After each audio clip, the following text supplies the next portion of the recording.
رمضان المبارک کے مہینے کو سارے مہینوں پر برتری حاصل ہے۔ اس میں بے پناہ اللہ تعالیٰ کی رحمتیں اور خیر و برکتیں نازل ہوتی ہیں۔ اس مہینے میں جنت کے دروازے کھول دیے جاتے ہیں اور جہنم کے دروازے بند کر دیے جاتے ہیں۔ شیاطین قید کر دیے جاتے ہیں۔ نیکیوں کی توفیق زیادہ سے زیادہ حاصل ہوتی ہے۔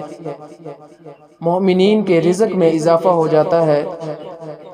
نفل کا ثواب فرض کے برابر اور فرض کا ثواب 70 فرض کے برابر ہو جاتا ہے۔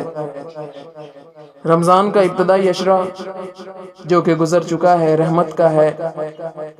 اس کا درمیانی عشرہ جو ابھی چل رہا ہے یہ مغفرت کا ہے، اور آخری عشرہ دوزخ سے خلاصی کا ہے، یعنی کہ نجات کا ہے۔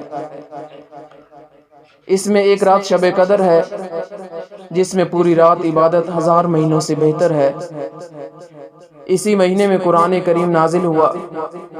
دن میں روزہ اور رات میں تراویح کا اجتماعی نظام قائم کیا جاتا ہے۔ اس طرح اس مہینے کی نورانیت اور تاثیر میں بے انتہا اضافہ ہو جاتا ہے۔ ہر مومن بندہ کو کسی نہ کسی درجے میں اس کا احساس و ادراک ہوتا ہے۔